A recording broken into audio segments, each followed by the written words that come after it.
All right, hello everybody, and welcome to episode number 31 of the PT Footy podcast. I'm here with Kevin. Kevin. Sorry, my mic got. What a way to start. I've had such a long day. These guys have no idea. Yeah, my mic was muted. You screwed up, basically. Yeah. Hola, mi gente. All right. We have Sam as well, Hello. and our guest Neil. Buenas noches. What was that? Was that like a sexy Spanish accent you're working on? Oh, me gusta.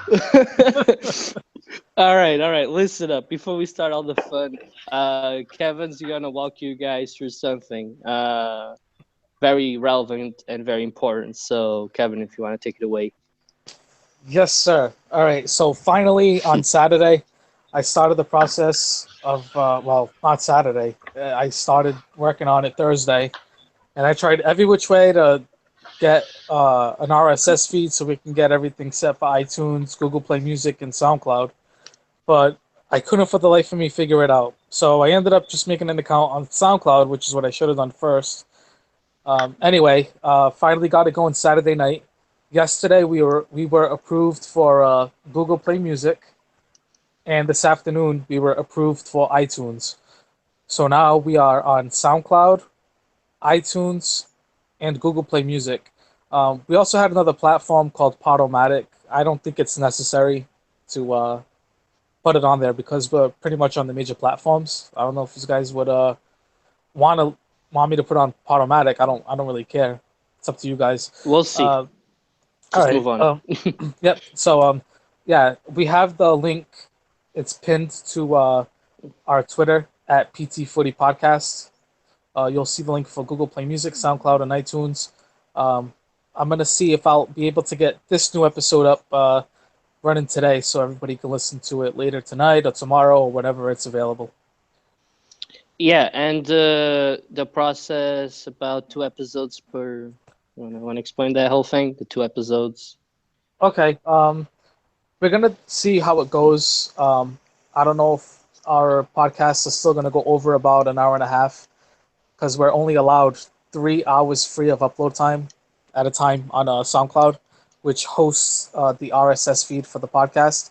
So if we did keep the podcast at about an hour, 29 minutes, and 30 seconds, I know that sounds weird, just like barely pushing it to make it free, because it does cost a little bit to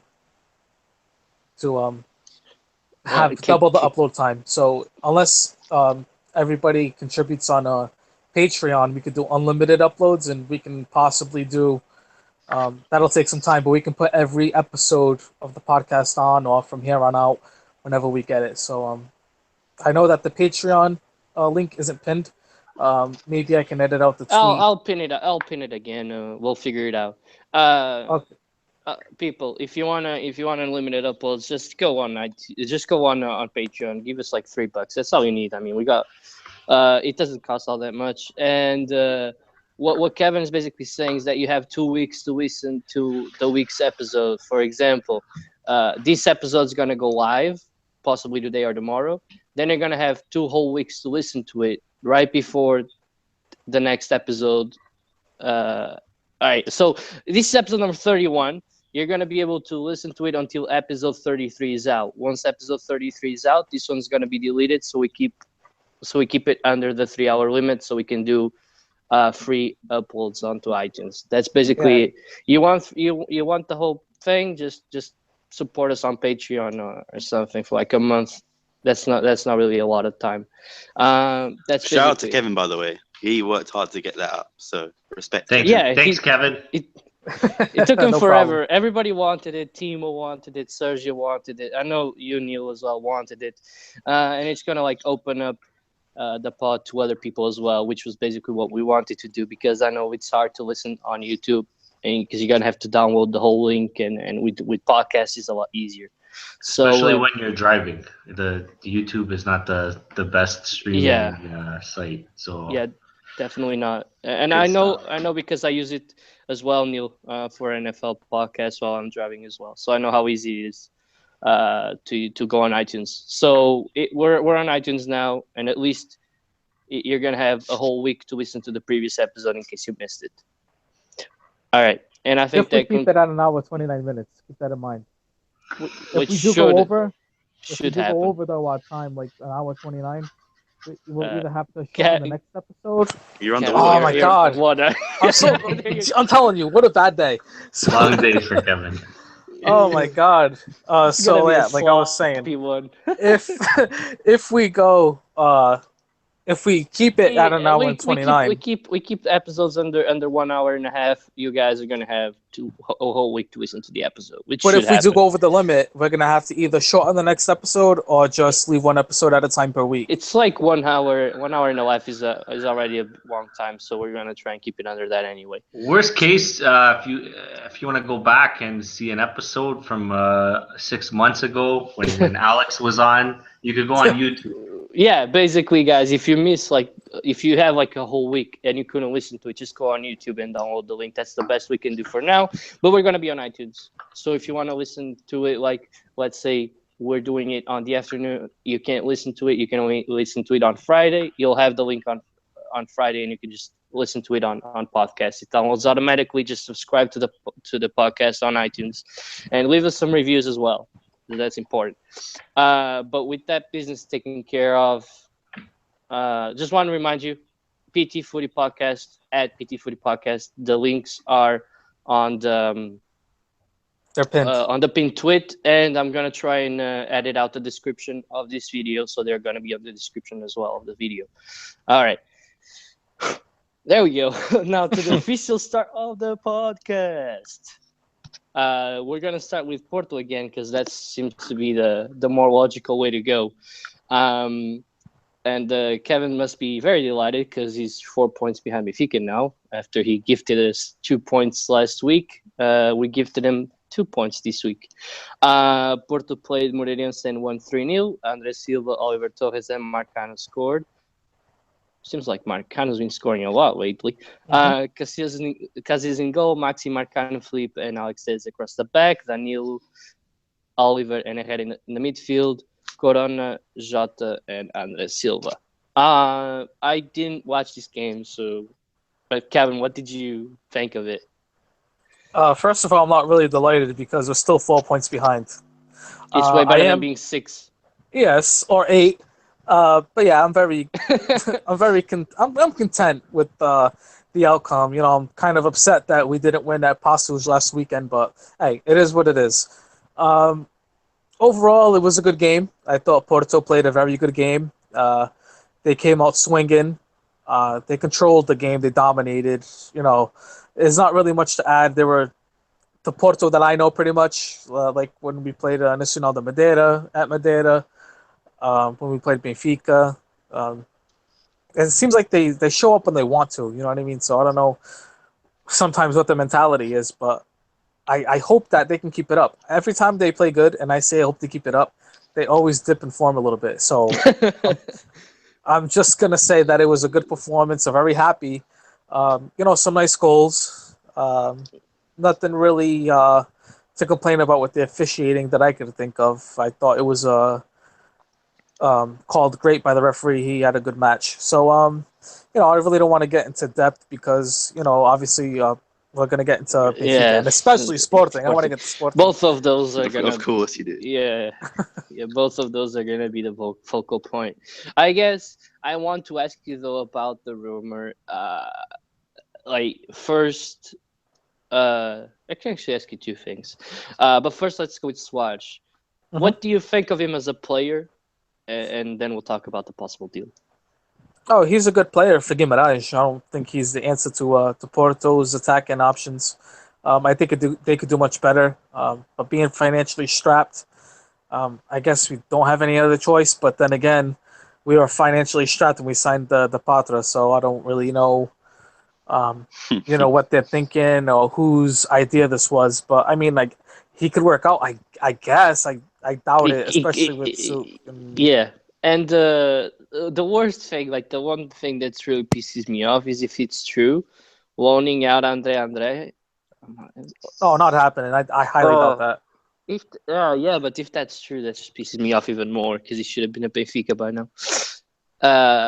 So is but his actual name Andre? Yeah, Yeah. his name after his father, which name was Andre. So just got the double name. Just in Andre. case he forgot his names. So that way he can remember it. Yeah, He was supposed to be twice as good, but he is. But Or he could be Andre squared. yeah, there you go. The things you know. It would be a bad deal. Like though, you have to pay for him, and then you loan out Sergio Oliveira and Andre. I think that if anything, if you're gonna loan both of those players out, then you shouldn't have to pay a dime. That's the way I look at it. Mm-hmm. Because why are you gonna? It's not like a big name player. I mean, it's Suarez, crying out loud. And he's not even. Yeah, he's good. But then again, it's a system.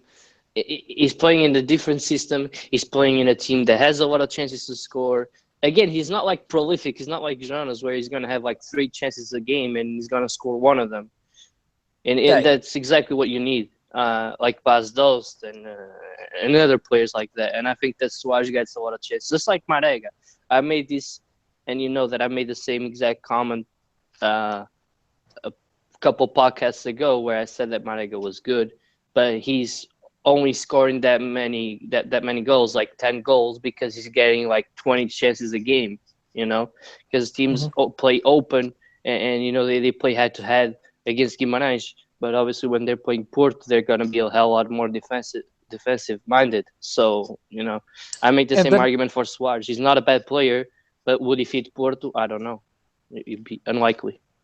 Yeah, but I don't think we should pay for him because that'll be ballsy on Guimarães' part.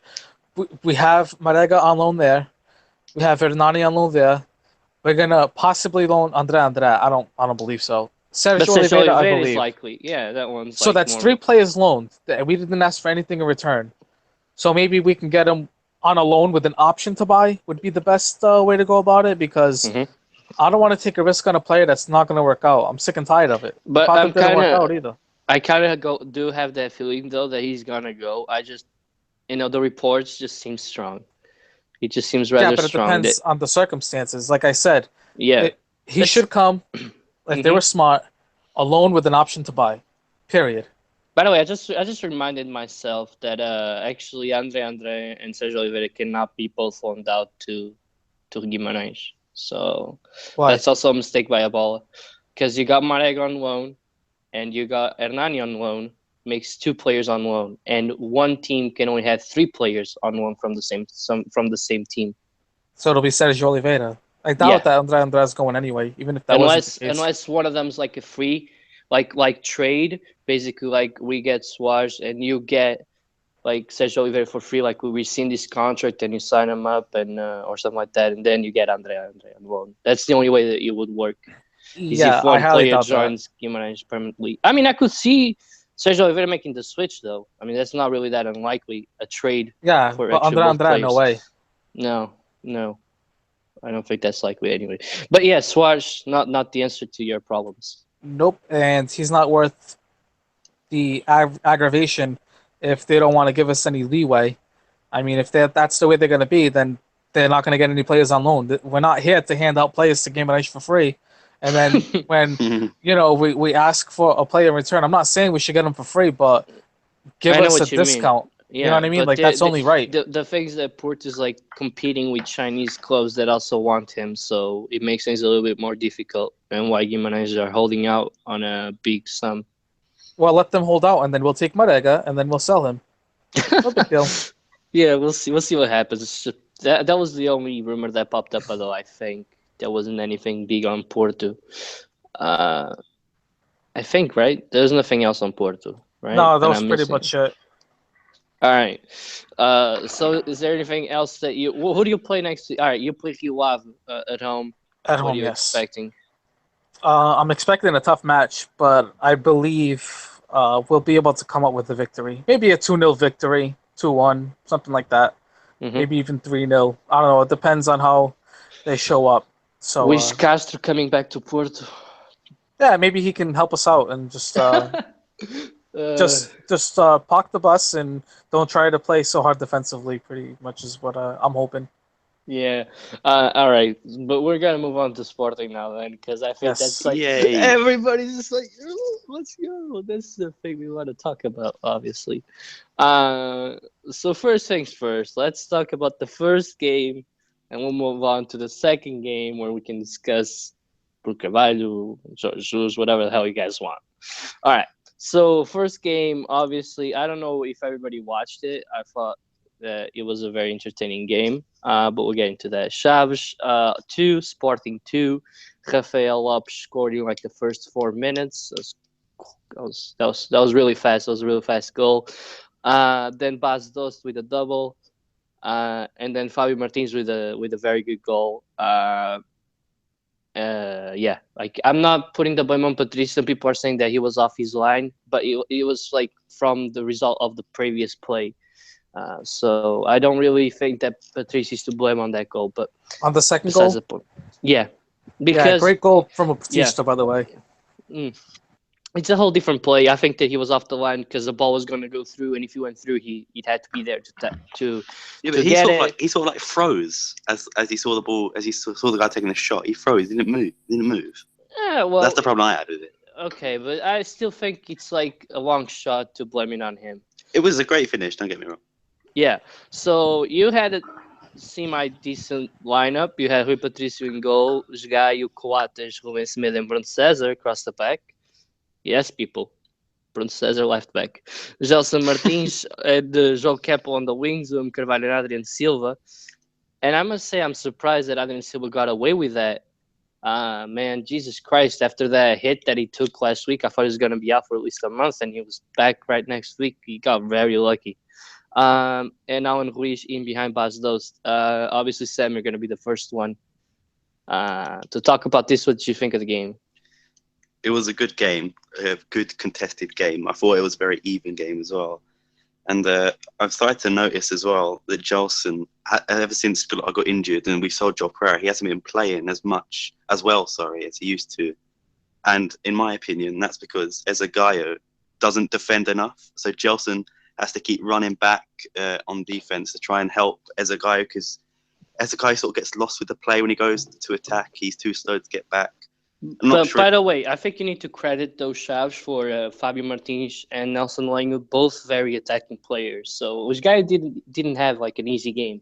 Yeah, no, of course. Chavez were a good team on that day, and obviously the game we played against them again. I thought it was an attacking match from both sides as well. But I'm just not talking about this game, how Gelson is slightly dipped in form because of Ezagayo. And in my opinion, it was a big mistake letting Joel Pereira go. Okay. And then I've got here as well that obviously it was a great goal. And I was surprised by Andre. Got a great assist, great run, great pass to Bas Dost as well. Bas Dost scoring 2. I said it last week. I think Bas Dost is one of the most clinical finishers in the league. Bruno César, like you said, you laughed when you read him out in the lineup because he is really, really bad at left back. And it's stupid. I'm sorry to cut you off, but I think Freitas Lovo on Sport TV yesterday made a very decent comment where he said that Bruno César was like hitting everything, like every single pass was looking like quite strong and decent. He was basically hitting everybody that he had to. And he said, I don't understand why he doesn't play behind the striker. I think he has the... Yeah, I know. I agree. Because if you remember, in the Champions League, who scored all of our important goals? Bruno César scored against Real Madrid twice, I believe, and scored against Borussia Dortmund. Yeah, he was good in the group stage, and he wasn't always playing behind the striker, but sometimes he had to push up the field, and that's where he sat. And I think that's where he should play. Obviously, I don't know what's happened to Zegler, by the way. Do you know, is he injured or something? He was at one point, but I got no idea how long his injury is going to be. Maybe he's just out of the lineup. I don't know, man. Maybe. That was weird. I know that he was injured, but it's been a long time. Maybe Georgie just doesn't like him. And I'd have to say, like I said, great game, but we should have won that game. And unfortunately, due to Ruben Semedo, sorry, not Nelson Semedo. Hey. I get them confused so much. It was sort of it was his fault. He is too young, and I think that's where we let the side down. He's too young, and he knows he's on a yellow card, and that's not a tackle we have to be making for him to get sent off. It was stupid, and he was stupid. And I'm glad the next game he didn't play. Paulo Oliveira took his place. Even though Paulo Oliveira could have very well been sent off as well. So. Yeah, true. But the fact is that Paulo Oliveira wasn't on a yellow card as well. So even if he did make that decision, it wouldn't have been like as obvious as of a red card as Semedo's was. So yeah, I'm going to blame Semedo. And we briefly talked about the goal. Amazing finish by the Chavez player. I'm not actually sure who scored it. Yeah, Fabio Martins. Yeah. And so, like I said, Coates made a good clearance the first time. Not good enough, though, to fall straight back into the player. And Fabio Martins just with a great finesse shot, just literally top corner. With Patricio, I don't know, I'm sort of... You can't fully blame him on the goal when you say it's a good goal. If you say it's a good goal, you got to credit the player more than you do the goalkeeper. It could have been saved. Like, I know we're not on the Chavez second game yet, but when I think it was Braga took a shot from the halfway line. Yeah, that was a great save. I think if that was Patricio, he would have left it. I'm just out on this one because I saw. I don't know because he made saves similar to those against France. So I mean, I think he could do it again. I think maybe he just got a little bit caught up. It's because he was on such a big stage and such a big level that not that he tries harder, but there was more pressure on him. So he the thing about Rui Patricio, sometimes he thrives under pressure. Sometimes he just fumbles under pressure. Mm-hmm. So, and I also thought, because Semedo and Patricio haven't been playing for the last couple of weeks, I think they rushed them back too quickly even. I think we could have stayed with Beto and Paulo Oliveira and maybe even won that game. But that's down to interpretation. So, yeah, the first Chavez game, good game. I thought we were a bit unfortunate to get the draw, but I can't discredit Chavez in any way. They had a really good game. All right. Did anybody else watch that game, or was it just me and Sam? No, I didn't have any interest of until I found out it was a draw. That's great. But I got a question for Sam, if I can. Go right ahead. Hey Sam, is Bruno? Was there no one available in left back position? Is that why JJ put him up? Jefferson was there, I believe. Yeah, Jefferson. So what was the logic? He's been playing Bruno Cesar left back for quite a while now against smaller teams. Can I just say, I know it's totally irrelevant, but does anyone else think Bruno Cesar is actually 40 years old? He is supposed to be 28 and he looks about 40. He does look like an old man. He does. But anyway, I don't like Bruno Cesar playing left back. I wouldn't say, in my opinion, Bruno Cesar is an impact player with half an hour to go, maybe 45 minutes, second half. He's a good player to bring on because he brings a lot of energy. And he works hard. Or even playing behind the striker, because right now you really don't have any options there anyway. So playing him there wouldn't be the worst thing in the world. Yeah, exactly. Like I said to you and Kevin last podcast. Actually, I don't think it was Kevin was here. I think it was just me and you, Peter. Yeah, me and you. I said that JJ still hasn't picked a starting 11. He changes starting 11 every single game, and that is one of our downfalls. So, yeah. I was actually listening back, to test out the whole iTunes thing, and I was listening to us talk, and I said, you guys didn't have your core, and you said, yeah, we should have our core by November, and we're talking in January, so that's your biggest issue right now, maybe. But then again, you don't really have any good players that really stand out to a point where they deserve the spot in the lineup. Bas Dost, maybe, because our other strikers are that bad. That is quite obvious, though. So I wasn't really talking about Bas Dost. Speaking of Bas Dost, may I just interrupt for a second? Go right ahead, dude. Go right ahead. First of all, shout out to Alex. He's listening. You can follow him at Rizinho00. Or is it double O? No, it's double zero. Yeah. Every time you corrected him. Yes. I missed that guy. At Rizinho00. And he wanted to know, and I already answered this to him on Twitter.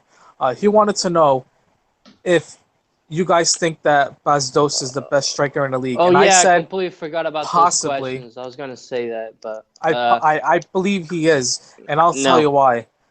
but, Okay, yeah, but go right ahead. let me just real quick, Yeah, go right ahead.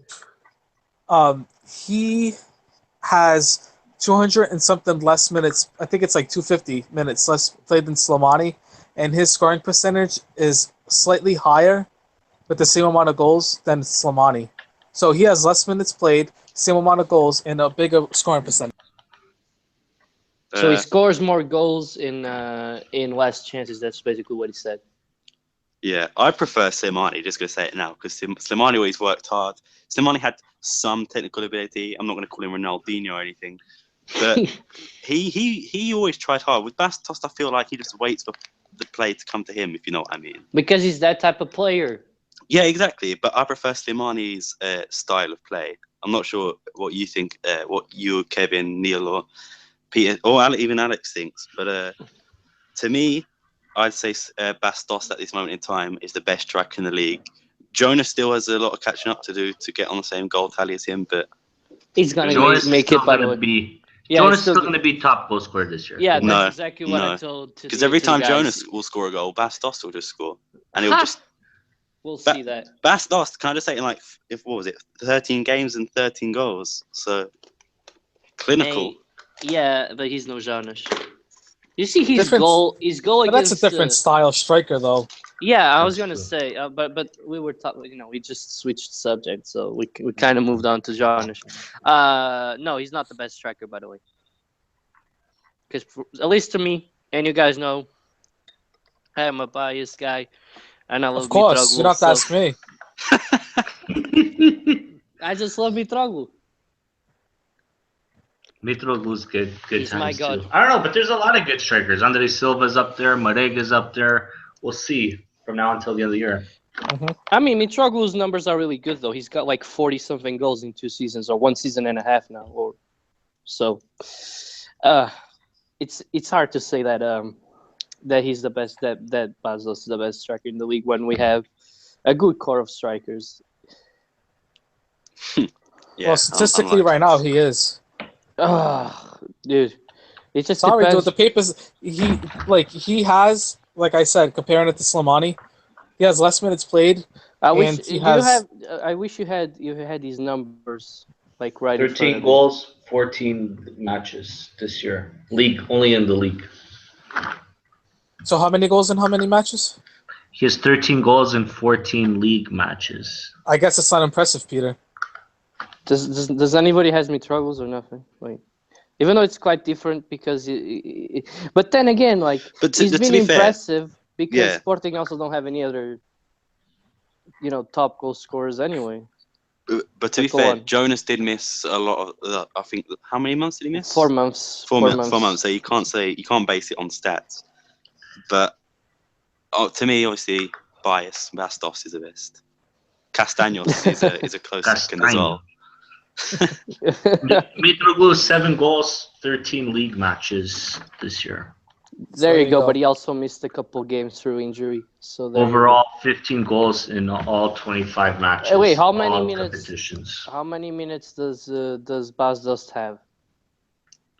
Mitroglou 17-25, and then Bastos is stupid computer 21-40. He's got 16 goals in 26 matches in all competitions.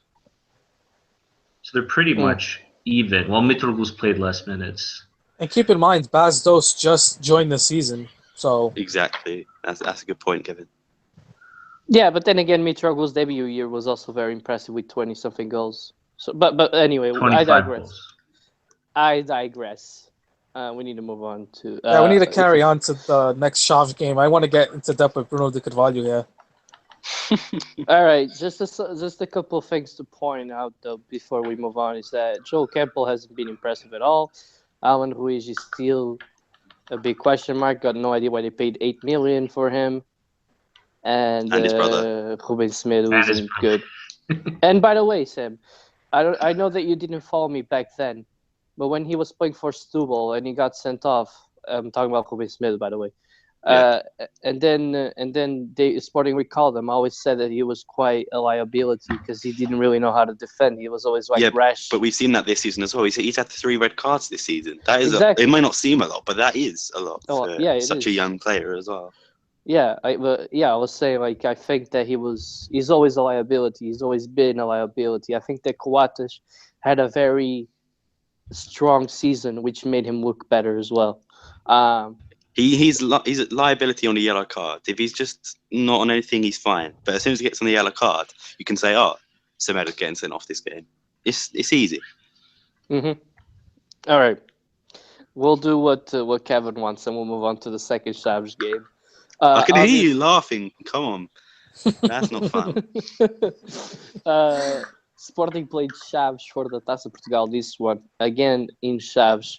Chaves beat Sporting 1-0. Carlos Ponk, Benfica loanee, scored the winning goal. Beto was in goals. Guy Oliveira, Coates, and Jefferson across the back. Gelson, William, Adrian, and Brian Ruiz. Andre and Bastos. Two quick notes before you start.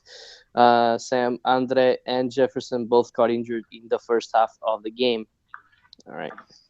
Yeah, I was just about to say, I hope Andre and Jefferson have a full recovery. It looks like Andre will be out the rest of the season because it looked like he really damaged his knee ligaments there. Like ACL? Yeah, I think, I don't know, but it just looked disgusting. But yeah, hopefully they get them to have a speedy and full recovery. So now, on to the Chavez game. One of the worst performances I've ever seen from when I've watched Sporting. It was that bad. And the only player, I'm not sure if you agree with me, the only player that played well, and I'd say even got to say great, is Beto. He kept us from that game being 5 or 4. Yeah, I remember shouting goal when he made like that big save against Fabio Martins like early on, where he was 1-on-1 with him. I don't know if you remember that. Yeah, I do. And the thing is, we got a question now. Since Beto played so well, does Patricio get dropped for the next league game, or does he keep Patricio in? Or he's going to keep Patricio. But after Beto in such fine form, obviously he conceded, but nowhere near his fault. He's got to keep Patricio, mate. Oh well. Sorry, it's just. I want to see Beto start because he did win, I think, 3 or 2 Europa Leagues with Sevilla. 3. So 3, okay, consecutive ones as well. So he's not a bad goalkeeper by any means. One didn't count, but we don't have to talk about that. Let's not get into that. Yeah, he's a great goalkeeper. In my opinion, at that time when they won the Europa League against Benfica, I said it myself that he was the best Portuguese goalkeeper. He's too good to be on Sporting's bench. That's all I'm going to say. And so, yeah, as I go on, as a guy who, again, had a really bad game, I'm gonna blame him. Well, not going to blame just him. The whole team was bad. And Peter, you were saying about Adrian coming back from the injury. I think maybe that injury had an effect on him because he was one of the worst players on that pitch. He can barely find a pass. He could barely, when he had a shot, it would go wide or miles over. And it was really quite sad to watch because we all saw Adrian last season. He was really good under JJ, but now he's turned really bad. And another player as well, Brian Ruiz. Last season, I would say Sporting's best player, bar Joel Mario and Slimani. Now, one of the worst players, if not the worst, in that starting 11. I'm not sure if you agree with me there. No, I agree. I completely agree with you. I don't know what's happened to Brian Ruiz, though. How can you dip so much in form? Maybe it's age, when everybody goes oh, maybe it's age, and he's going to start decreasing, and he never does, and you're like, yeah, but suddenly though, coming off such a great season. Yeah, it just happened to him. I think it just clicked. I think it was just. I don't know if there's an injury or something, but that's the only explanation. Either he's getting old and he's just not the same, or he's injured. Ever since he missed that open goal against Benfica, he has gone down. That is where I think he went wrong. He has lost a lot of confidence from that. It's been a long time, though. Yeah, but he was good before that match. He was pretty good until that, and then he's dropped in form ever since. He's 31 years old, so he's starting to get up there. Look how what Jonas is, though. Yeah, but like I said, maybe just you guys think that he doesn't hit, like you think it's gonna hit a player, and it doesn't, and it's suddenly another guy that is like 5 years younger, and he hits him first, and you're like, holy hell, how the hell did that happen? I think that just might be the case. Maybe, but I don't know. Okay, I would go. This podcast would take like 4 hours if I were to name every bad player in there and where they've gone bad. But I'm also going to single out William as well. I've been a big fan of William, but that game, awful again. And the thing is with William, he does a lot of what I like to call donkey work, the work that you don't see, but he's always making tackles, and he's almost the second captain, or he probably is the second captain. He's always telling people where to go. The thing that people say is that when you don't notice a defensive midfielder, that's when he's playing at his best. Yeah, because look, if you think, I'm not comparing him to these players, but when you think of players like Makalele, or even just, okay, let's go on Makalele, that he was never, no one would be like, oh, Makalele had a quality game. Makalele was the best player on the pitch, because they never saw what work he done. And that's sort of the same as that CDM role with Danilo and Faja.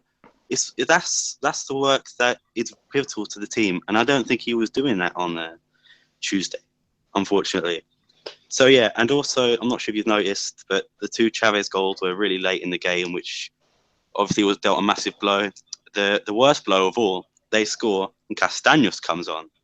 I was like, okay, we've lost. Well, we had to do something. True, and I guess I said to Brian that we would blame the injuries for our downfall, but the blackout happened, so I will never know, and I was really looking forward to knowing what the hell they were going to say. Yeah. Listen, though, there's something that I just completely forgot, though, that I want to get back to real quick before we keep talking about this game. What did you think about Bas Dost coming off in the last game against Chaves, where it's 2-1, he just scored. So JJ just immediately subs him off and brings in Paulo Oliveira because of the red card. I thought it was a good move. I know honestly. Okay. I'm just going to say that now. We know that in hindsight is bad, but I wanted like your opinion at the time. But there is like what's it called? A flip side to this. It's like, we're going defensive. That's good. And there's also, we're going to be put under loads of pressure now from Chavez. They're going to go all out attack. The defenders are coming up, and it only takes one shot, like it did, one mistake from Sporting to send that the completely wrong direction, and it did, unfortunately. So hindsight, yeah, obviously. Okay, but I wanted like your opinion at the time and what you thought about it, and it seems like you. I was for it. Honestly, I was just like, yeah, good idea. All right. All right. So you guys, you can talk about the game as well. I'll let Neil go first if he wants. No, I want to talk about the Carvalho in the locker room after, but that could hold off, I guess. Yeah. Can I just add one more thing, by the way? Sorry to interrupt. Yeah. I'm not sure if any of you saw it after the game.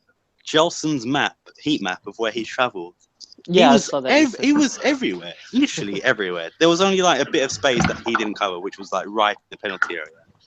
But he was amazing at the stamina levels because he always kept running and everything. So my hat goes off to Gelson Martins in that game as well. Oh, by the way, that was like a cool tweet that I saw, and I know that I sent to you guys, but I don't know if you made much of it. And he compared Gonçalo Guedes and Gelson's stats, and when you think about it, you ask which one's having the better year, you say Gelson, but Gonçalo Guedes has more goals and like 2 less assists, which realizes that a player that would be considered average at Benfica, or having he's considered average at Benfica because Benfica has such a strong side. But that's what I was gonna say. If Gelson was at Benfica, he was gonna be considered average. But when Sporting are lacking like playmakers, he's considered a superstar, even though his stats aren't really amazing. They're good, but they're not like outright like amazing. Because that's what Sporting are used to, having a playmaker. Last year, João Mario was the playmaker. But João Mario has like amazing stats, and like Gelson is average compared to like Gonçalo Guedes. They're both in the same level, but they're playing for different teams where one has a lot of names and the other one is lacking names. So that's why everybody's like, oh, Gelson is a real good player, and He is I good, agree. but He he's definitely stands out. Yeah. exactly that's what I mean. Like him and Bastos completely stand out, and it's not like they're bad players, but being in the team that they are helps them get that recognition of superstars. I agree. Alex disagrees, I'm afraid, just to let you know. So, I would have never guessed that. What about this Shavs team? And basically, it's not. It's sort of a Cinderella story. I mean, they beat Sporting. They gave Porto a hard time. They're 7th place right now in the league. I mean, who knows? Like Guimarães, Marítimo can drop points. All of a sudden next year, Europa League in their first season. And then looking at some of these players, like what awesome names. There's Batatinha. And I got him, and I was in love with that name. But here's one that's even better: João Patrão. Yeah, I love saw that one. Yeah. What a Patrão boss! is- Patrão is the real João the Patrão of that boss. midfield. He's the real Patrão of that He's the midfield. real Patrão. They should just make him Yeah. captain. Yeah, he's the Patrão of that midfield, mate. Correct me if I'm wrong as well. They've only lost once at home this season. If I'm Benfica, correct. probably. No, Chavez. Yeah, Benfica. That's what I was saying. They lost Yeah. Benfica. I think so. That's it. That is. And that very game, good. and even that game could have gone Chav's way because they could have been 2-0 up at halftime. Mhm. We Okay, two balls that like hit the post and went wide. But I digress. We'll talk Chavs whenever we bring Brandon on. He was supposed to be on this week, but unfortunately he couldn't. So So I assume everyone now wants to talk about JJ and Bruno. So- no, hold on. No. I want to give praise to Carlos Ponk because not just because this game, he's been having like a tremendous season. And last year he was at Farians, they got relegated. Nobody gave a crap about that guy. He got loaned out to Chaves. Everyone was like, okay. And he's been playing consistently throughout the whole 6 months. And if he wants to go back to Benfica, he's just got to keep doing what he's doing. And basically, praise to Beto again, like you said. I thought that Rafael Lopes missed a couple of chances, but Chaves played a good game. They played their own football, even though in the second half it was mostly Sporting throughout like 30 minutes. But even after that, Chaves still held themselves quite well against Sporting. That's basically it now. Every time Beto has played, I'm just going to add this last point. He has been very good. He's been very consistent when he's had his chances. I think he had 1 or 2 bad games in the Taca, but that was like about it. Yeah, I remember all 1 or 2 keeper so goes far through. games, but yeah, I know what you mean, and and he's better. He's better than most second. I mean, I'd say Julio Cesar and Jessa are really the only like backups that are on the same level as Beto. Nobody else has a backup like him, or like Sporting, So you're good. Yeah. You're safe there, and you should hope that he stays around. All right. So, Hopefully. in case people missed it last week, Bruno Carvalho had a fight with William and Adrian Silva, which And eventually Bastos. almost led to Bastos kicking the hell out of Bruno Physically. Carvalho. Yep. And apparently the same has happened this week as well. I want you guys to discuss this. I mean, we all know that Bruno Carvalho has said on Facebook that he's not going to resign and that JJ is going to stay. Nothing's going to change. But what does that bring you up to March, where there's going to be an election? Where do you think that everybody's standing right now with Sporting fans? Definitely standing on the get rid of Bruno de Carvalho. Definitely, I think now. Yeah. Because all the papers said it. If Sporting lose, Chavez and Taca, the only trophy, to be realistic, that we had a chance of winning, then he's gone. And I think I agreed with that. I think he should have gone if he lost, and he did. So to find out, but to give him credit, if we had to sack George Jesus, we had to pay 19 million. That's something we can't do. 20, it's like 22 million, mate. I saw that. Maybe 19 million pounds, maybe. Oh, mate, yeah, probably. But like 23 million euros. We can't afford like that. in Bruno de Carvalho's case. So fair play, honestly. But I assume most Sportingistas are standing on the fence and saying Bruno de Carvalho out. Yeah, I mean, I don't know. Like I said, I disagreed always with bringing on George Jesus, and then renewing his contract was like the worst decision ever. Yeah, okay, that was bad. But what was I going to say? He didn't have to renew the contract. He had like 3 years left on his contract anyway. So Yeah. why renew with him? And that just basically made the whole thing To a make lot money. harder. To make money, because if anybody came knocking at the door like Atletico, Sporting would cash in. But they still had like 2 more years in his contract anyway. But in their defense, though, they had last year they had a good season. They came so close to winning the league in the longest time. Yeah, So- but then And again, it you don't wasn't need to renew. Jesus' fault though. Yeah, that we signed, lost. but you signed like Georges to a 3-year deal, and he doesn't win the league on the first year. He still has 2 more years left. You don't need to renew him to an extra 3 years. I get your point. That's basically what I'm trying to say. Like, you didn't need to renew him right there. He could have renewed like mid this season, and nobody would have batted an eye. Alex says BDC in and keep JJ. So All right. He's holding hope. Yeah, maybe a bit too much. And listen, you know what I was thinking is that before we continue this, because this is also like this is a big snowball. This involves everything, and I was thinking that Sporting go away to the Madeira this weekend, and it's a tough game every time, especially with a team that's been on the rise, and even worse than that, they got 3 big games. I don't know who they play in the second round of the second round, whatever you want to call it. Hold on, let me just quickly check that. The So second turn, is that what they call it?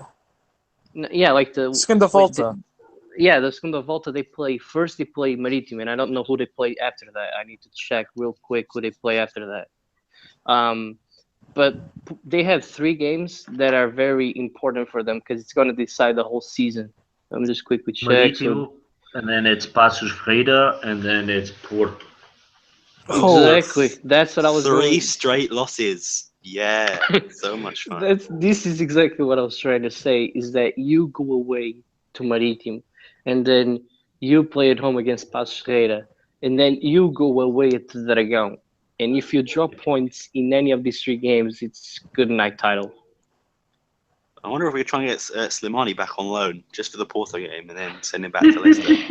I'll bet you any money Even Porto's that going to would've lose that saved you. game. I have a feeling that we're probably going to lose that game for whatever reason. Sporting's doing this. They're playing like shit and not getting any points. And then when they go to Porto, they're gonna take points from us. Watch. It's gonna be the same thing that happened with Benfica and Porto anyway, like last year. I think it'll be a draw, honestly. Yeah, I was gonna say a draw, but A draw would be Kevin, you're underestimating your team because your team right now has the least amount of goals allowed in the league. Oh no, there'll be a penalty that will be missed. I'm sure of that. Oh my god, we're gonna get to the referees in the Benfica Just calling game. it ahead of That's time, but I don't want to almost get my into it. I don't want to get into depth because we're gonna get into it the Benfica game. Oh Officially yeah. there, so, but yeah, I just wanna add to this whole Sporting crisis here. And it's hard because Porto's been through this since Paulo Fonseca days and Lopetegui days, and it's hard to stick with the president like Bruno de Carvalho, who does nothing but opens his mouth and just talks bad about everything. That's like the biggest issue with him as well. That's his like mouth gets him in trouble. Yeah. I agree. And like he can't be anybody next to that's wearing red. Like that's how like sick he is in the head that you can't be around anybody that's wearing red. But that's besides the point. I think that if he was like a normal president, like obviously he can voice his displeasure with the team or with the way things are going, but he takes it to a whole other extreme. And it's kind of hard to stick with a president like that. Take Pito da Costa, for example. He's not like he comes out and he'll say like we feel like we've been getting screwed by the refs and it's not right and when will it end? But that happened like both to be fair to Bruno Carvalho, both Pinto da Costa and Luis Pietra did that a lot in their first couple Okay, but of nothing years. like that. Did they go on TV with Valchikets? But Luis Pietra did kind of invade Sick Noticias once and just started, Okay, but nothing to that level of Bruno de Carvalho, though. No, it wasn't like really related to. It was more like what was being said about them, I guess. Not really like Benfica did have that issue with the Pitorad, but then again, after that they like just stopped talking about it basically. like from '06 to 2016, there's only like a couple of times that I remember with SCP coming out and talking about the referees, and it's been like 3 times in like 10 years. Yeah, but it's different than what Bruno de Carvalho's been doing. But go ahead, Sam. I know you want to say something. I was going to say, the thing my dad and I don't like about Bruno de Carvalho, he focuses much too more on other teams than us. He's always like, Benfica this, Benfica that, Porto this, but just focus on Sporting. Don't worry about the others. Just focus on your team. That's where we've gone wrong. We focus too much on Benfica. The thing that I think what happens when we lose, Bruno de Carvalho sits there on the bench and thinks of multiple excuses to why we didn't win. It's like a random thing in his head. So like, it'll be a lottery. But like, okay, today we're going to blame the rest, but next week we're going to blame, I don't know, the injuries, Benfica. or we're going to blame Benfica, we're going to blame the crowd. I don't know. He just blames lots of other things. I haven't heard him once before a bar a couple of weeks ago, that it's Sporting's fault and we lost. And you know what's even worse is that he changed the I guess I don't want to call it a constitution, but I really don't have another word for it. When you're like a club, the club has a certain rules, right? They have like certain rules. They have like a rule book. I don't know if you knew that. But each club has their own rule book, and even changed the rules to get paid. So he's getting paid for his work. He's the only president that gets paid for his job. Oh my god. He changed it himself. He said so. Like, if I'm going to be Sporting's president, I'm going to get paid by the club. So he gets paid by the club. Wow, I didn't know that. Yeah. So none of the presidents get a salary?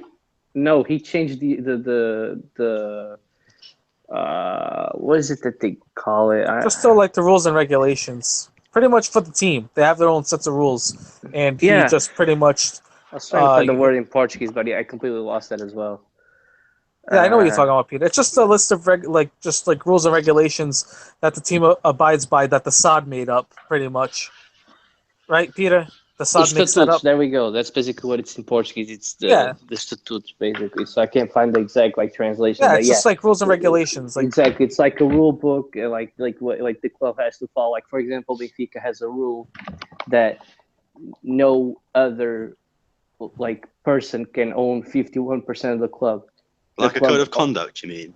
Yeah, exactly. That Okay. like that. Like Benfica says that nobody else can have 51% of the club. Only Benfica can have 51% of the club, which means that the socios will always own the club and never some foreign person. Like, that's in their book, basically. And Bruno Carvalho changed that so he could get money from Sporting, basically. So he's the only president that gets paid for his work. Wow. And what a shitty job at that. The reality is there's a lot of Sporting fans that are waiting for a championship. And yeah, this guy has made changes, but it's not looking like they're winning any championship this year. So maybe it is time for a change. As for Jorge Jesus, you guys are right. He's not going to get fired. It's going to cost them too much. So Jesus is like, whatever. Either way I win. I have a job or I'm going to get paid out. So I don't care. Which is bad for them. But in a way, I think George Jesus is like about his reputation. That's what he cares more than anything.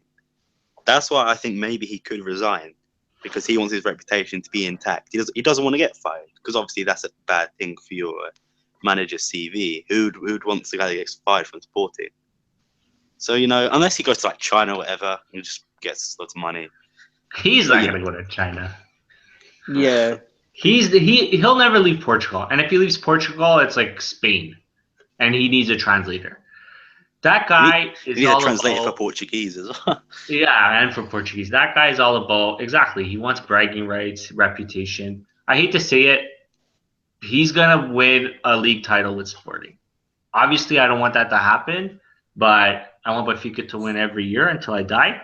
But he's going to win for Sporting. It's not going to be this year. It might not even be next year, but he's going to do it. All right, let's try and cut this short and finish this here. Everybody, let's say what you think is going to happen to Jorge Jesus and Bruno Carvalho in the upcoming summer. Okay, I'll go first if you don't mind. Yeah. So this is what I hope will happen. I'm gonna do what I hope and not what I think. Hopefully, this is going on a limb here. He keeps George Jesus, and we sell all the dead weight, or get rid of, cancel loans, whatever. By the way, that also counts that you say that Bruno Carvalho gets re-elected. Yeah. Okay. So I'm talking about January though, right now. So for January, Okay. we get rid of Castaños, we get rid of Markovic, we cancel his loan. I'll keep Joel Campbell for now. Petrovic can go. All these high earners that don't play or play and who are really, really bad, Alan Ruiz, whatever. We need to get rid of those. We should go with youth. We should go with some of the young youngsters. Mateus Pereira, I've been saying it since day one. He should play in that team. That Brian Ruiz has lost it now. Mateus Pereira can step in and do a job. Yuri. But what? Yuri. What'd you say? Yuri. Oh, Yuri. Yeah, true. Medeiros. Yeah. Podence even as well. Mm-hmm. I didn't really like Podence, but Yeah. So- He's good. But yeah, that's what I hope will happen. What I can see happening though, nothing changes, and Bruno Carvalho goes out in March. yeah. What do you guys think? You can take it, Neil, and I'll go last. I don't think Carvalho is going to win the election. I think the new guy, what's his name, Madeira Rodrigues or whatever his name is. Yeah. I think they're going to give a chance on him, and Jesus keeps his job, and hopefully, for Sporting's sake, next year is a better season. I think Bruno Carvalho doesn't stay. I think if he stays, something major needs to happen. He needs to completely brainwash the fans into re-electing him. And either way, if he stays or not, JJ stays. And they might want to try and work out a deal with the. Fuck me! Why did I keep forgetting? I had the name on it. Language, Peter. Come on, man. Family. It's a family show. I had the name of the guy, like Jorge Mendes. There we go. God damn it! I don't know why. That's slipped my mind when I was thinking. And they will try to work a deal with Jorge Mendes to get rid of Jesus. Basically, that's what I think they could try and do. Kev. Yep. I think that nothing's gonna change. I think that Bruno de Carvalho would get reelected by not that big of a margin. I think he'll just edge out his opponent, Mr. Rodrigues there. That's basically, I think Jorge Jesus ain't going nowhere unless he decides to rescind and doesn't want to be there anymore. We know that's not going to happen. I don't want to hear the rumors that he's going to Porto because it's not going to happen. You know it's going to happen eventually. No, it's not going to happen. It will. Just deal with it. It's going to happen. Maybe after 2019, but not anytime soon. No. All right, but we'll see it happen. All right. Does that close the chapter right now on the? Wait, hold up. All right, I forgot to ask Sam what he thought about the game in this weekend that you're gonna play against Maritim. I don't think we're gonna win, honestly. And I know they always say, "Oh, if you're negative, that's not supporting the team." But how can I be so positive if we played so badly these last couple of games? I'm gonna say we're gonna draw against Maritim. All right. It's not like they got killed 10-0. They were all close games. But these are games we should be winning. No, absolutely. These little teams is who you should be winning. Absolutely. And actually, we can make a case just to finish up on this whole thing. Jorge Jesus beat Benfica once, beat Porto twice, lost to Benfica once. So he won 3 games, lost 1. So he won the mini campeonato between the big 3, lost to União da Madeira, tied to Tondela, then lost to Rio Ave. He dropped points against the little teams last year as well. He didn't lose the title because he lost to Benfica. So that's also something to put the blame on JJ, because last year they weren't flawless against little teams, against the small clubs that you need to beat, where people don't appreciate enough what they do. They say, Benfica beat let's say Estoril 5-0. Oh, that's nothing. Who cares? It's Estoril. And then the week after that, Sporting ties Estoril. That's already 2 more points for Benfica. In my opinion, that Madeira lost us the title. That's where I'm going to end. Last year, that's where we lost the title against Madeira. Okay, that's where I'm going to end on Sporting. All right, fair enough. All right, so let's move on now then to Benfica because Kevin is also dying to get into this one apparently. Um, the Benfica tied Boa Vista 3-3. Jonas Mitroglou and own goal. I don't really know who scored. Some dude scored an own goal basically. Speed. Who? Fábio Espinho? Yes. All right. Yes. All right, Ederson was in goal. Nelson Semedo, Luizão, Lindelof, and André Almeida across the back. Salvio on the wings with Rafa, Pizzi, Samaris, Gonçalo Guedes, and Jonas. And Neil, I'm going to let you on this first. What did you think of the game? What did I think of the game? First off, I'm also not a fan of these early games. So I am a very big fan. I turned on Benfica TV and it was 3-0. And I thought, I'm just going to go back to bed. Like, why am I getting up for this? Who is this team? I thought this team was in first place. And then I went back, I watched the game again. And yeah, regardless of controversy, Yuri Medeiros' goal was nice. Nice? It was fucking nice. Amazing. It was very nice. God damn it, Peter! Come on. They brought it to Benfica, and I'm sorry, that Rafa, Peter. I know we've talked about this before. Oh my God! No, not again, Neil. Neil, Rafa doesn't stink. He wasn't even good enough to finish the game. They pulled him off 38th minute. He was done. He pulled them off because either it's him or Gage, and Gage isn't missing his chances. Rafa is missing goals. That's why he went off. That's the only reason why he went off. He's not bad. He's great. He's a good player, and you're going to eat those words. Yeah, his time will come. I'm just saying, up until now, I haven't been impressed with him, but I know his time will come. All right, they don't say he stinks when he doesn't. Okay, I take that back. He doesn't stink, but he has not playing well, and his time will come.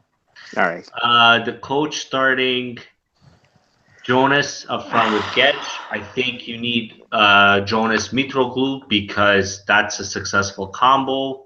I know maybe Vittoria was trying to get Gedge's momentum going. I know he hasn't scored in a while. But wrong. But Mitroglou and Jonas, it's like Bert and Ernie. Yeah, you can't separate them. They're buddies. They gotta play together all the time. Yeah, Neil, I refuse to put any blame on the lineup at all, because he brought on Rafa, that had played well against Guimarães. He brought in Salvio, which also had played well against Guimarães, and he played Gage, that had just gotten a double against Guimarães. He scored 2 goals against Guimarães, so switching him over for Mitroglou is not a big deal. On paper, what you're looking at is a very strong team. Neither of those 3 substitutions or changes made any difference to what the team was going to be, because Gage was scoring goals, Salvio was producing okay, I guess, for him, and Rafa is a good player, so you weren't losing anything on that. I don't think you can blame Vittoria on the starting 11. But I'm not blaming Vittoria. The players are obviously the ones playing, and there was no need to be down 3 goals 25 minutes. Right. I can agree with that. There you go. I don't think like you can just say, oh, he put in a wrong starting 11, he put in a bad starting 11. No, it was a very, very good starting 11. You have to admit, as soon as Mitroglou came on for Rafa, obviously, the team started picking it up. And then Derby came on the second half. And what I like about this coach, and I don't think Jesus would do this a lot, is we're down a bunch of goals. He'll take out a defender and put in a winger. JJ did the same, but JJ really? took him forever. Yeah. It just seems like JJ would do it like on the 80th minute, while Vittoria did it at halftime. He'll do it right away. Yeah, he did it at halftime. But it's a miracle we didn't lose the game. Hats off to Boa Vista. I'm a big Benfica fan, but when they screw up, I'll admit it. There's no need to tie this game. It's these small teams that are gonna, if we do end up not winning the title, it's games like this that are gonna come back to haunt us. Yeah, although I do want to say that people were mentioning, and rightly so, if Gad slots in that great pass by Rafa and makes it 1-0, we wouldn't be talking about this. So it also just shows you how one play can completely alter the game. I know, just pointing that out in case you didn't watch that No, play. I remember Rafa had a nice setup Yeah, to get and yeah. he was unsuccessful. And then Gad just shanked the shot. But like my opinion, okay. All right. So, so at first I thought that Boavista were completely different to what Miguel Ayala said. They said that they were going to park the bus. They did nothing like that. They tried to attack and pressure Benfica, which I think that's always the right approach as a small team. I never think that parking the bus is the right option. So they pressured Benfica quite well. They were occupying spaces quite well, and Benfica seemed kind of lost and just kind of relaxed in that game because they knew that they were going to score eventually. But the issue was when Rafa got fouled, the referee didn't call anything, and then right after that, Pizzi fouls. I'm not sure who it was, and then Yuri scores an amazing goal, and it's 1-0, and you're like, okay, we're 1-0 down. Let's try and get something going. And like a couple minutes later, there's a free kick on the sideline. Yuri Medeiros sets up that perfectly for a player that, Lucas. the goal should have been disallowed, but anyway, that was a great assist, and then 2-0 down, and you're like, okay, we're 2-0 down. Okay, I guess you can still turn this around, and then right after that, it's 3-0, and you're just like, what the hell? Well, what are we gonna do now? The last goal though was offside. Every single one of them shouldn't have counted, but like the third one. Here we go. It's true. The first one and the third one are the clearest of all of them. The third one is clearly offside. I don't care if he doesn't touch the ball. He tries to touch the ball, therefore he's offside. People, you should know that rule by now. If you don't, It's funny you're how morons. it's always me and Kevin complaining about the referees. Now finally, it's You know Peter's turn to what's complain. Tables have the turned. issue I was going to say is that you guys never had 3 illegal goals in your games. But it don't matter. I'd rather get screwed one game, 3 goals, than have 19 missed penalties or more. You know, if that happened to Porto, you guys would have never tied that game. You would have never tied that game. You don't know. You don't know right? that, dude. You don't know They that. would have won or they would have lost. What are you trying to say? Sam. Always trying to judge my team. Sam. All right, so I'll ask this to Sam, and then I'll ask you, Sam. If Porto were losing 3-0 like at halftime, or before that, like say 35 minutes in, would they have turned the game around?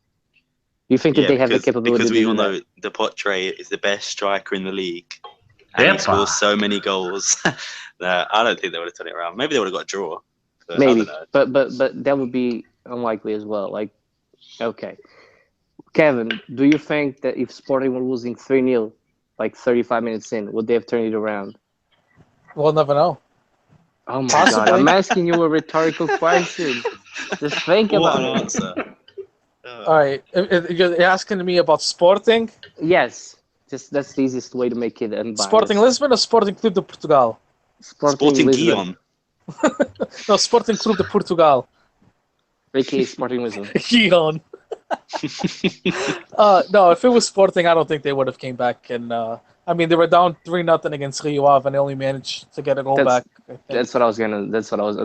That's the game that I was gonna use. Fresh wounds, guys. Come on. But see, this is why I think I think that at least the third goal should have never ever counted. And by the way, both the second and the third goal are on the linesman. I'm not blaming the referee. The referee has a mistake for the first goal, but it's not something that you've never seen before. Like a player gets fouled, he doesn't call it, and then it happens like the other way and he calls it.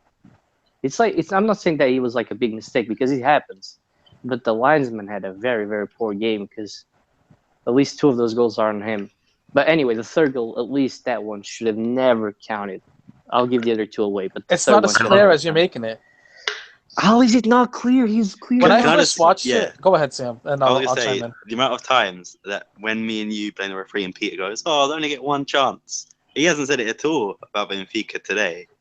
What the hell? Did I not just say? They do get one chance only. Did I not just say that the referee wasn't a big deal on the first goal and the second goal was like, eh?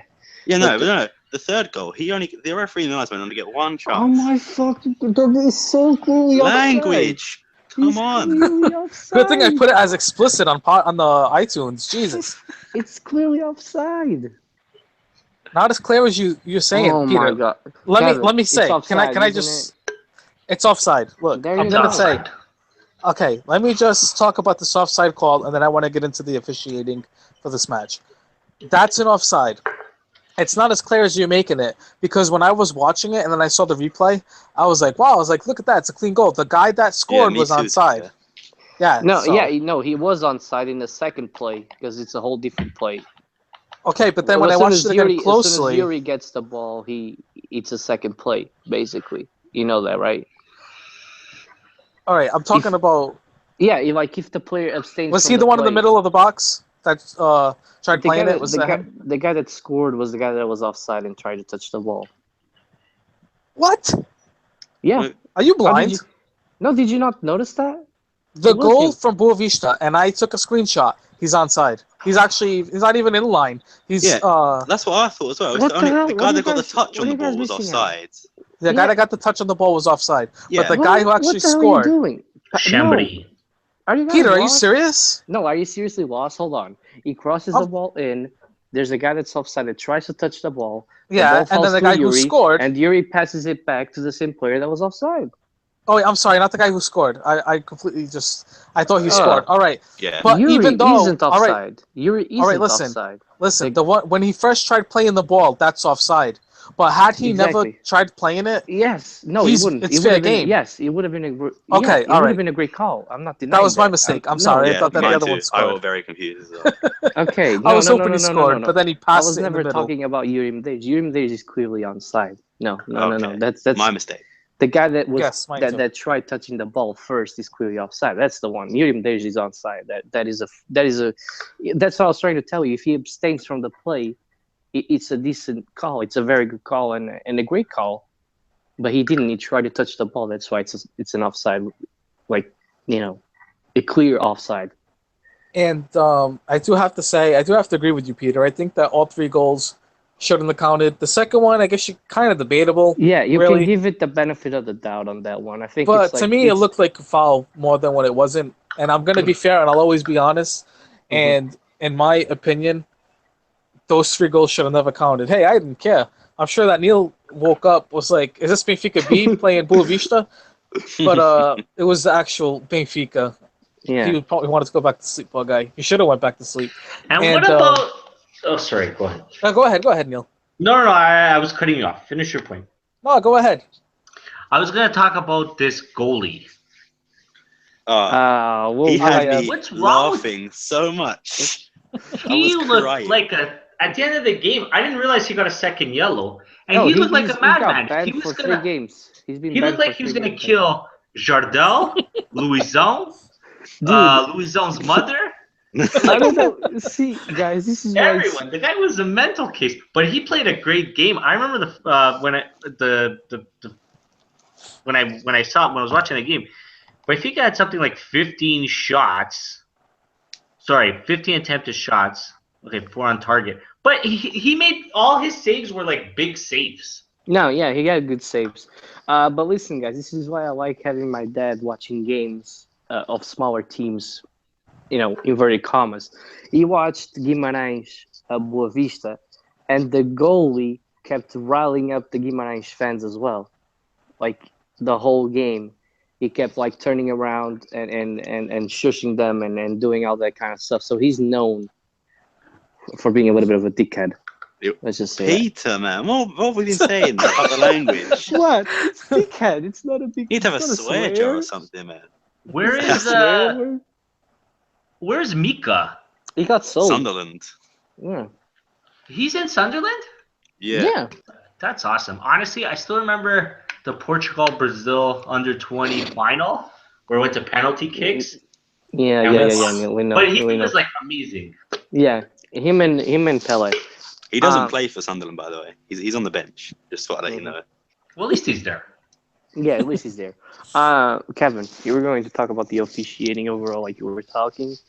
Yeah, and if I'm going to talk about it with Sporting and with Porto, and last time I was very upset with the Sporting one, but I do have to say that there was a penalty at the Stubble game with Coates. She committed a penalty. That one I Mhm. didn't see, but in any case, Sporting did get screwed at the end. That wasn't a penalty. With that said, Sporting, I mean, Benfica did get screwed 3 goals this match against Boavista, and that's Which is sad. major. Like if we got screwed, and this is where I differ from you, is that if we got screwed like in 3 goals in 3 different games, it's easier to accept because you get like 3-0 down, and I don't think you have that feeling, Kevin. You haven't had that feeling where you're 3-0 down and you're like, it's mistakes that we committed, but the referee helps do this, and how are we going to get from a 3-0 deficit back into the game? You know.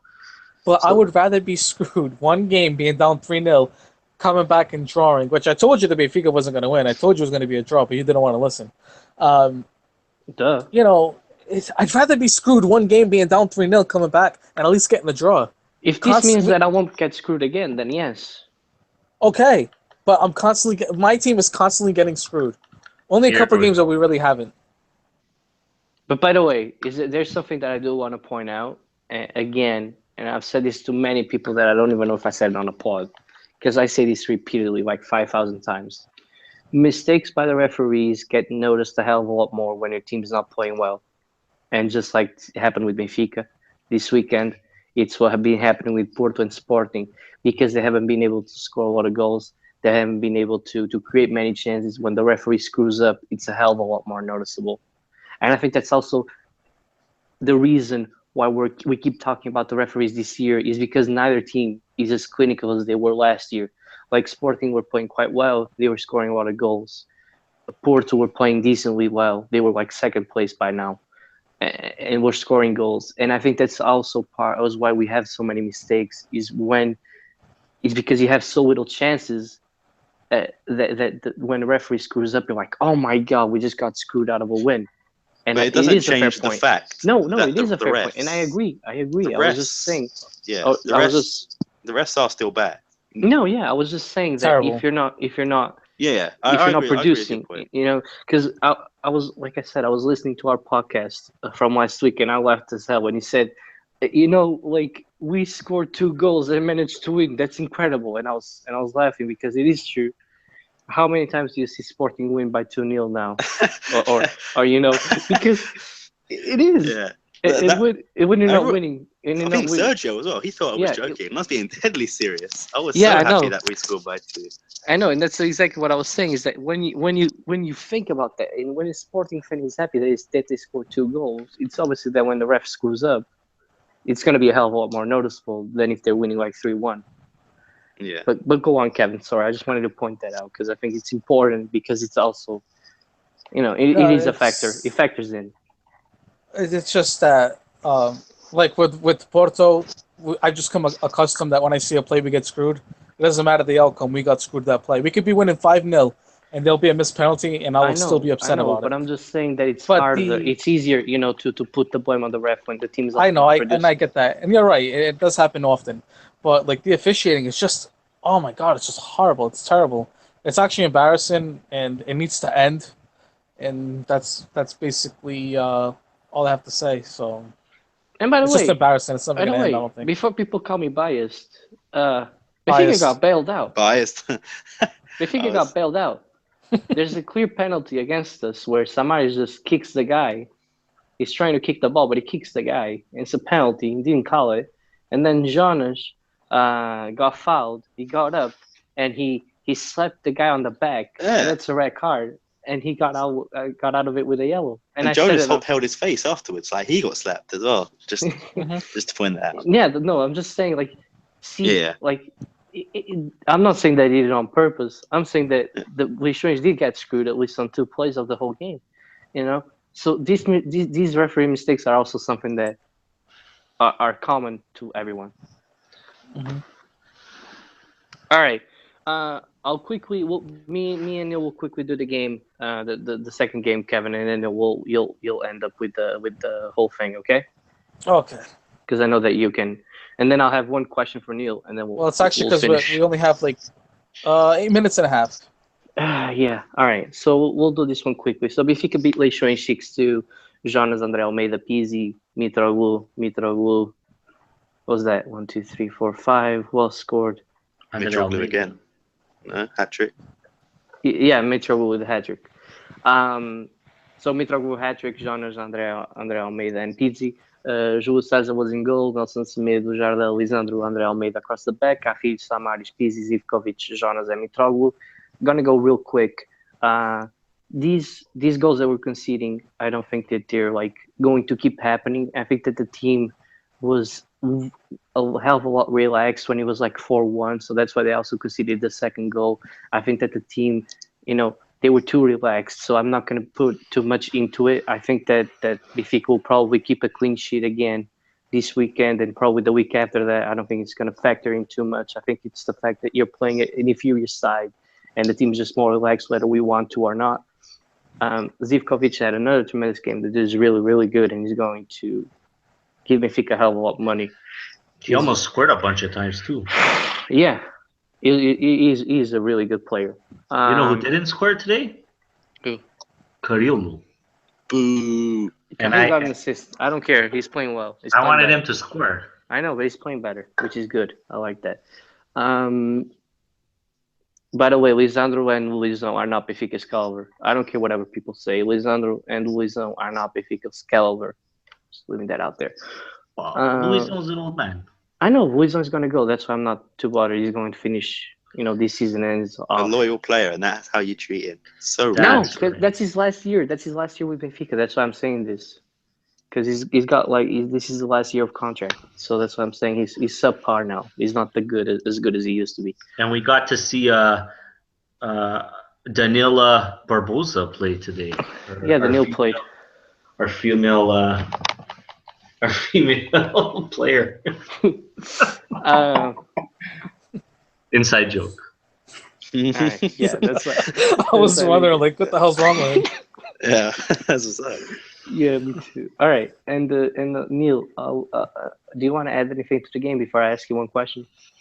No, off to the semifinals, and yeah, it's home and it's 2 legs, so hopefully Against Studio? Against the Studio, yeah. And I'm worried if we have to play Chaves in the final. I'm telling you that right now. I'm hoping for a revenge game against Guimarães. That's what I want. Yeah, that'd be all right. And one question, Neil, can Benfica win it all? The league, the title, and the Taça da Liga. The league, the champion. Oh my God, the league. Taça da Liga, Taça Portugal, the league. Yeah, I hope so. They could even win Champions League if they play their cards right. Okay. All right, both of you, Kevin and Sam, do you guys think that Benfica can win every competition, or? Yeah, I do. I'm not saying it will, but they can. Yeah, it's looking likely that that's going to happen. Well, with Porto right behind Benfica, it can happen. Yeah, Taça da Liga and Taça de Portugal, I think that's for Benfica. But the league, still open, and I'm still having hope for grabs. For now. And there's one last thing before we go, because I forgot about it last week, and I'm sorry, Kevin. Just gonna wait one more minute, because there's a couple questions that I didn't get to, because I completely forgot about doing the questions. I asked for questions and then I forgot about doing them. That was great. So just give me a moment there we go. Hold on. All right. Time is money, Peter. And therefore, they're from Hugo, and they're to Sam, and basically he says, is Sporting out of the title race if they lose again, basically. Honestly, I think we're already out. Honestly. All right. So yeah. As painfully as it is for me to say.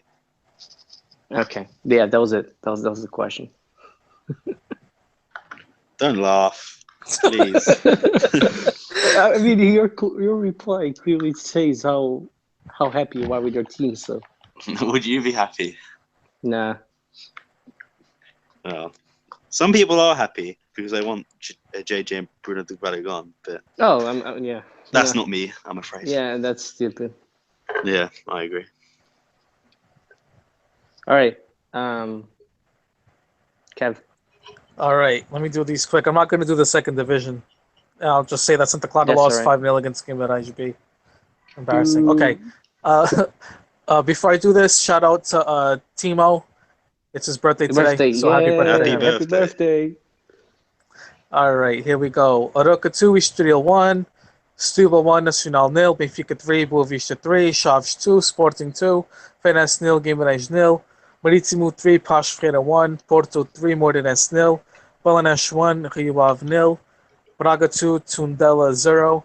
The results, the top 5, Benfica in first with 42, second place Porto with 38, third place Braga with 36, fourth place is Sporting with 34, fifth place Guimarães with 31. The bottom 3, Moreirense is 16th with 14 points, 17th place Nacional with 12, and last place Tondela with 10 points. The next jornada this weekend, Paços Ferreira Moreirense, Porto Rio Ave, Marítimo Sporting, Aroca Boa Vista, Feirense Estoril, Benfica Tondela, Belenenses Setúbal, Braga Guimarães, the derby domingo there, That's and a good game. Chaves versus Nacional. All right, that it? That's basically it. That's all I have. All right, so I want to thank Neil for coming on today. Yes, thank you, Woo. Neil. Thank you. Thanks, Neil. Thank you, gentlemen. Yeah, all right. It was fun. Next week, we're going to be back on Tuesday, normal time.